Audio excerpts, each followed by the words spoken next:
Hello and welcome to Economic Forum, where we discuss various issues affecting our economy in Zimbabwe. My name is John Masugu. Today, we're going to be looking at the agricultural sector, which is one of the key pillars of Zimbabwe's economy. Under the National Development Strategy 1, the government is set to prioritize the implementation of the Horticulture Recovery Growth Plan through diversification and scaling up production of emerging crops, which include organic garlic, ginger, and turmeric. Agricultural experts from both public and private sectors have since taken this initiative to rural districts, encouraging the growing of these high-value organic crops at household level. This will contribute to government's Vision 2030 of becoming an upper-middle-income economy by the year 2030 through exporting value from the village. Recently, a field day was held in Ward 3 of MUREWA district, Mashonaland East Province, where locals attended to learn about organic garlic, ginger, and turmeric. Nastirimu Mashonaland East, MUREWA district, Ward 3, Pamshapa Baba Chinyadza. Pana apari miti, apari mipodya, apari cotton. Zvimwe zvirimwe zvinorimwa matimana enyika yeZimbabwe. Asi chirimwa ichi chinorimwa kucholocho, chinorimwa kubhikita, chinorimwa kumuzarabani, kukaroi, kunyanga, muno mamurewa. Saka toda kuti Baba Chinyadza waite nostro account wari muno muward 3. Pane zvimwe zvinhu zvotinosiya nekusaziwa. Tine mazhanje gore negore mambo Mangwende. Pana akamboendesa dhii ere musi wemuti wemazhanje. Pana akamboendesa dhii pamatamba ere. Asi tinoadya gore negore, haikona? Ndo tsika yanyadenga yaakaronga kuti mashizha anodzika pasaya ndiwo anoita chikafu chakakwana. Muri kuona laini inonzi turmeric. Ndiyo yotinoti curry iyai. Mutsakwani, murakwani uya uyu unoshanda. Laini iyo indowe yemwombe kai. Indowe yembudzi kai. Indowe yehwai kai. Hapana dhiga. Ende zvine upfumi hwemuviri wedu, utano hwemiri unobva imomo. Pane vanhu vakuti zviro zvine mafertilizer isi hatichati kudya. Tinoda iyo tinoti organic food. Vana vedu hatidi kuti waite ndimu kundosenza kuSouth Africa kunonga magrapes kuCape Town. That's what they are doing, some of them. Vanobva kucholocho, vanobva kuBeitbridge, kuita basa rekundodzingiririrwa all the time. Wachisiya umambo hwakadari izvi pamusana pekuti hatina kurima tea, hatina kurima fodya, hatina kurima donje. No, izvozvo hazviiti kunoku, but this crop does well. The owner of the homestead, Mr. Chinyadza, who had the opportunity of working overseas, narrated what inspired him to come back home and venture into farming. Takauya takananga chinangwa chimwe chete. Because takange taona zvakawanda zvekunze kwenyika. Tichiona kuti no kudzokera kumusha kuri nani. Saka tauya pano 2018. Ndakasvikotangisa kurima. Takange taita study tiri kuAustralia kuti Africa is going to be one of the richest in the world through agriculture.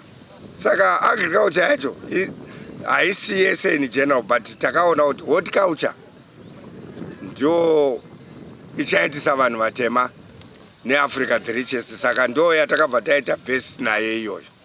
But if iri rakanga riri jecha, saka ndakauya pano ndobva ndasvikoamba white soil iyoyi ndokuitinda kuita red soil kudai so. Crop yekutanga yakanga iri domasi. Tapedza domasi takapinda muonions. Ndobva taenda nadzo kumusika, hadzina kunyatsotibhadhara zvakanaka. Ndobva taona kuti kuzviregera zvokumusika. Ndobva taona vana NYABADZA vakauya vakachizoti ngatiitei zveturmeric neginger neorganic yatakuita manje. Saka ndokusvika kwataita patiri panapa. Vanhu vanokwanisa kuita vapfumi kana kuti kuwana zvekudya zvakakwana nekurima chete. Ngatitorei pano ndanzi ndikarima 1 ton ichandipa not less than 15 tons zegarlic. Right, 15 tons times 1 kg tine 15,000 kgs. 30 times $4.50 iri kutengeswa izvino garlic. Tiri kuma 90 chakuti 1,000. Chief Mangwende appreciated government for providing water which is one of the fundamental inputs in agriculture through the construction of dams throughout the country. Muchekeranwa dam. Nochekerana makoni na sose na mangwende. President wachibva auya wachikomishina dam iroro. Vakataura nyaya iyi. Vakati herwizi nedhamu rawakwa taakuda kuti ana mbuya ana mai kana makurima haikona kurima mchiti mvura yaita seku kudenga nhasi mwari atiita seku munongodiridza tikuwaka rimwe rinonzi kunzva panapa ikange raapo kunzva apo raakudiridza nyika. Muri kuona kunze kwedu kuri kuchinja handiti mvura dzinogona kuuya sanaya climate iri kuchinja asi kana zvaita kuti taane mvura yekudiridza nguva yese kwese kusvika panapo kusvika kwamupanguri mvura inenge ichidiridza vanhu vachirima vasingambotoita kuti komwari asitisa sei mvura inenge iripo. On that note, we shall take a short break. Join us in the second segment of Economic Forum.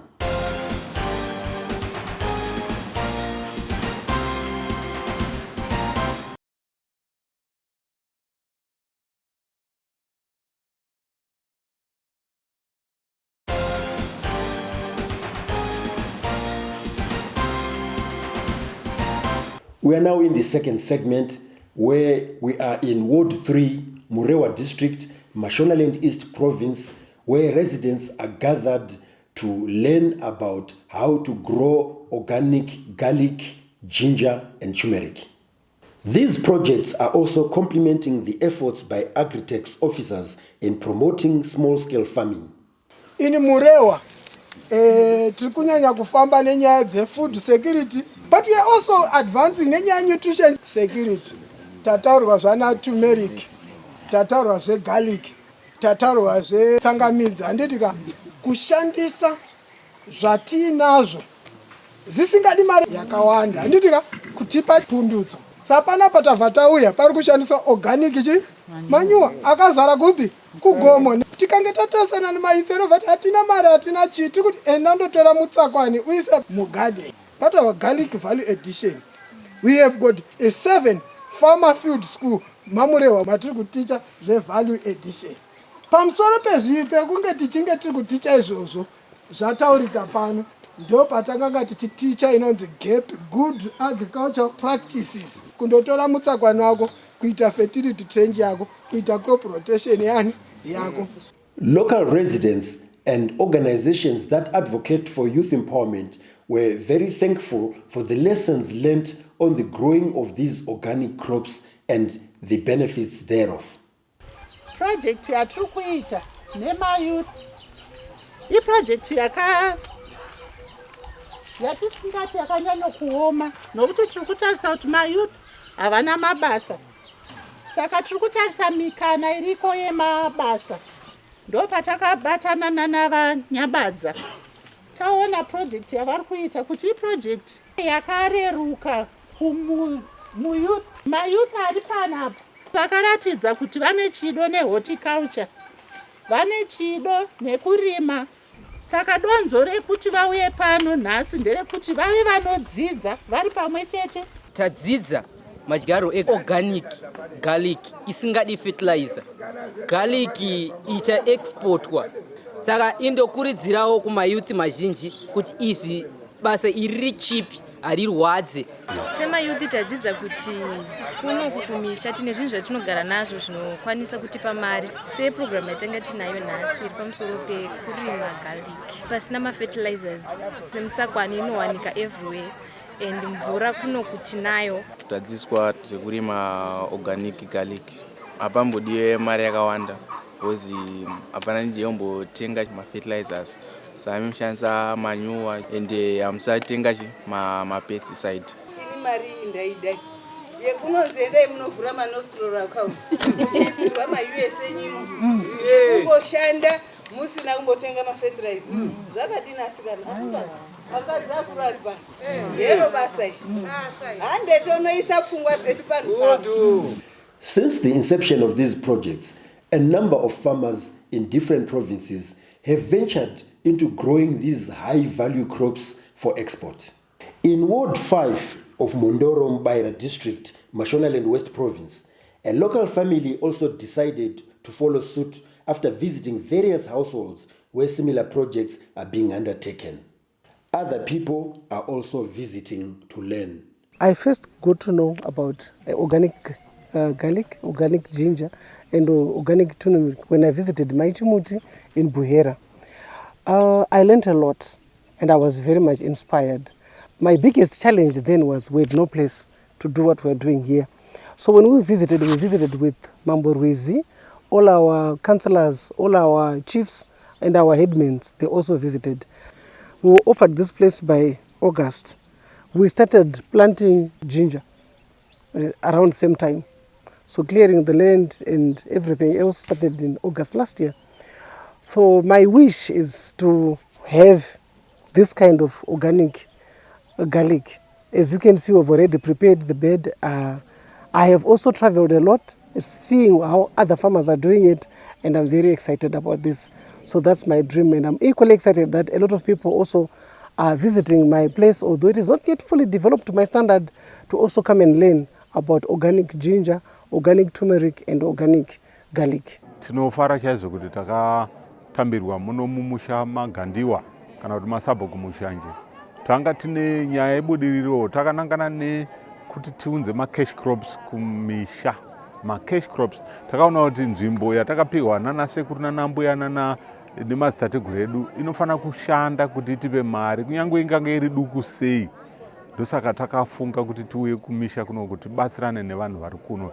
Sevanhu vanorima takati tione kurima kuno kusingatore nzvimbo yakakura. Saka takapindawo mukuziva neshamwari dzedu dzakanga dzichiita izvi, vanorima organic garlic, vanorima organic ginger, vanorima organic turmeric. Tinotenda kuti nekuno kumundoro kuno zvakubvumiwa zvatambirika nevanhu. Asi I think chimwe chinhu chatinofanira kutarisa ndechekuti kana worima munda wako hauchazorariri. Izvi zvinoreva kuti 6 months une one crop, another 6 months une imwe crop, munda unoshanda zvakanaka. We are in Mashonaland West, Mondoro Mbaira district, and we are here in Ward 5. That's the penetration, going right down to the ward, to see that the land will bring value to our villagers. Today we are teaching the villagers how to grow organic ginger, organic garlic, organic turmeric. Climate change is real. It's changing the world. We in Zimbabwe are not to be left out. We are running a marathon here, and we are saying, let us be the source of organic food to other nations outside Zimbabwe and outside Africa. We have wonderful weather, God-given climate. Let's deploy it in a manner which will bring value to the villager. The villager must be self-sustaining in his environment. Organic production means use of manure, cattle manure, goat manure, sheep manure, to be the source. So we are saying organic farming is the way forward. We are running a marathon. The energy, the handling skills displayed by Chief Rizi here in Ward 5, Mondoro district, is wonderful, is unique. He heard about a project in Buhera. He gathered 40 of his subjects. They drove there. They saw what they saw. Today, we are duplicating that exercise here. That is development. That is running the marathon. That is answering the call by His Excellency. We have got youth now joining in, taking the forefront position. That's what we want to see. Local leadership is also supporting these projects. Tinoti, daiwaro, wese muna arimu wadi 5. Kana mawadi ese, wauya pano, wauya kuzoona izvi. Ngava kopewo. Kukopa ndo kutsvaga ruzivo. Vadiki vese, please, edzai izvi. Kunoku, hakuna kwekuti ndinomboti ndakuenda kumakomba kunotsvaga gorodha. Ndakuenda kwakati kunotsvaga. Hatishandei mune mari umu. Garlic, turmeric, ne ginger zvinhu zvatinongoona mumashops, asi isusu sevanhu vekumusha tanga tisina ruzivo kuti zvinorimwa sei. Chinhu ichi chane nguva chichitaurwa, vanhu vemhondoro vakaenda kubhoera kunofunda, tikazviona matv zvikabuda, tikati izvi dei zvamboyo kumusha kwangu. Takadzidza tikabva tatanga kuzviita. Pari zvino tikutotaura kuti tatopa danho riri nani, sekuti takabva takwanisa kushandisa ivhu racho. Vechidiki vari kufara noda kwokuti vane zvekuita, vanga vakangogara vasina zvekuita. Saka tiri kukurudzira even vamwe vari outside kuti batai chinhu ichi muchibatisise, nejinja neturmeric negarlic. Ndaona taenda kumberi. Tinoona tine mukana zvikuru wekusimukira munhau dzezvekurima, tichitarisa kuti munharaunda medu mvura harisi dambudziko rakanyanya. Tinokwanisa kuita zvirongwa zvakanangana nemagardens, tichishandisa madiridziro. Chinokwanisa chete kutiraramisa semhondorombaira constituency inhau yehorticulture sezvataona pano muzuva ranhasi, kurimwa zvechinyakare. Chandiri kunyanya kutenda papurogiramu iyi ndechekuti varimi vari kuitambira nemwoyo wese uyezve nemwoyo unoda. Ndichitenderera ndichiona mafamazi mashandiro avari kuita, vari kuratidza kuti chirimwa ichi vanochida sezvo chiri chirimwa chinovapa mari iri foreign currency, uyezve chirimwa chiri nyore kurima. Chirimwa chinokurudzirwa zvakare kuti hachifanirwa kunge chichishandisa mafertilizers. Saka vari kungoshandisa ndove yemombe, voshandisa yembudzi, yehwai nehwakwani. Saka ndo izvo chete zvavari kuita zvavari kushandisa, ende izvi vari kuzvifarira nekuti hapana kupinda muhomwe kwakanyanyisa kwavari kuita. We take another short break. Join us in the third and final segment.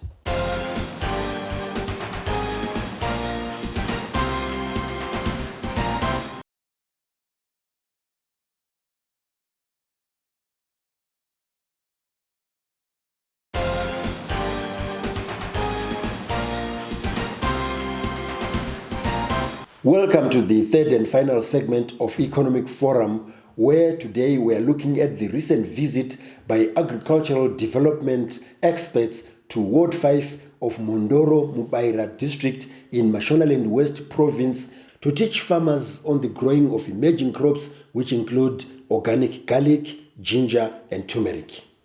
These projects have since created employment for youths across the country. Program yekudzidziswa kurima garlic yatisumudzira zvikuru kunyanya takanangana nemayuthi mudunhu, nekuda kuti mayuthi tiri kuona kuti pari zvino hatina zvatiri kunyatsoita zvinobatika, asi nekuda tiri kurudzirwa kuti tishandise maoko. Chirongwa ichochi tinochitenda zvikuru, tiri kuchigamuchira. Ini ndangopangotenda kuti tazvigamuchira semayuthi kuti isusu tisu vanhu vachine simba rekuti tiwanikwe ticharima munharaunda yedu zvinonotisimudzira nekuvandudza, uyezve tinenge tisisina nhamo yekuti ko basa ndoriwana kupi, because already tikange tapinda muthat system iyoyo mabasa anenge avapo.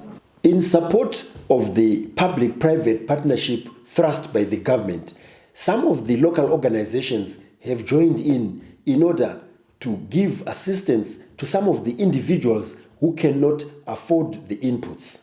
A local company, as part of its corporate social responsibility, is supporting residents in its area of operation to take part in the production of organic garlic, ginger and turmeric. They recently assisted them to visit a learning institution where these projects are being carried out. A lot of lessons were learnt. This institution is in Ziwaresekwa. It's not in Borodin. It just confirms what we can do as Zimbabweans, given an opportunity. This is a learning institution. Fortunately, the school children of this institution will now learn about organic ginger, organic turmeric, organic garlic from grade 1 right through their lives.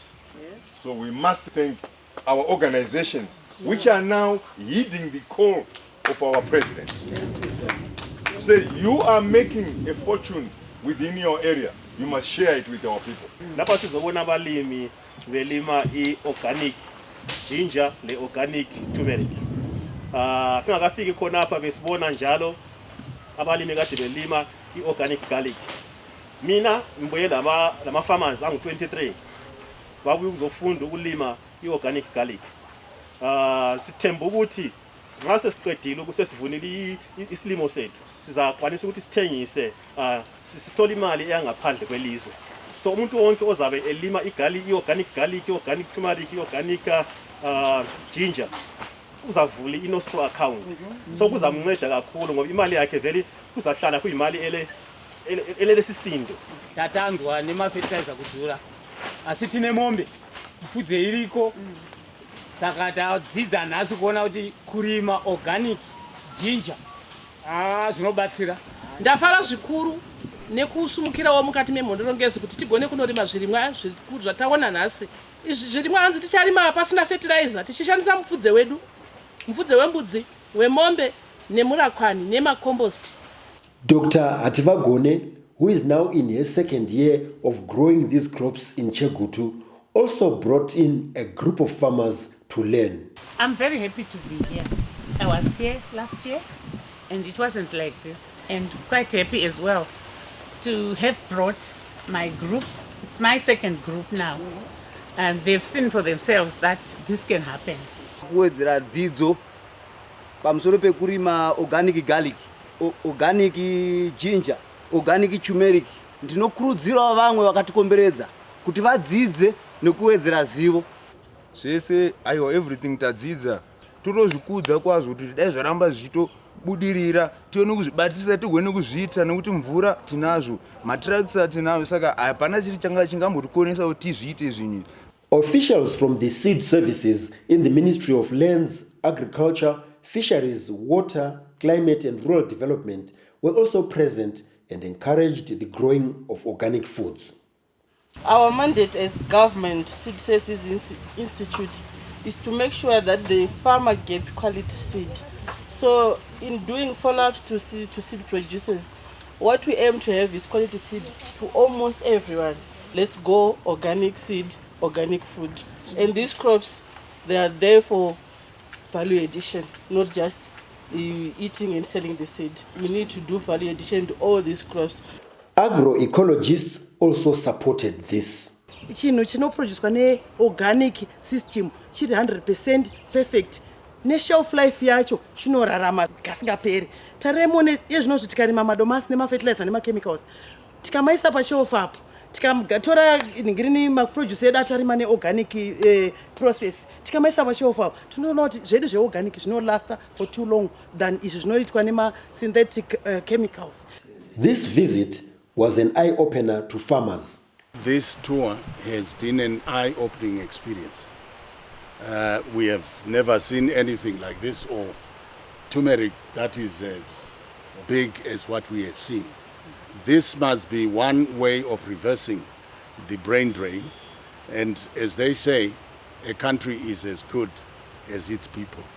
So with programs like this, I think they are going to make a huge change in the way that we make our livelihoods, and also the way the country performs economically and otherwise. This brings us to the end of this week's edition of Economic Forum. For your views and comments, you can get in touch with us on the numbers that are showing on your screen. If you've missed some episodes, you can watch them on our YouTube channel, which is Economic Forum Zimbabwe. So from the crew behind the scenes, this is John Masugu.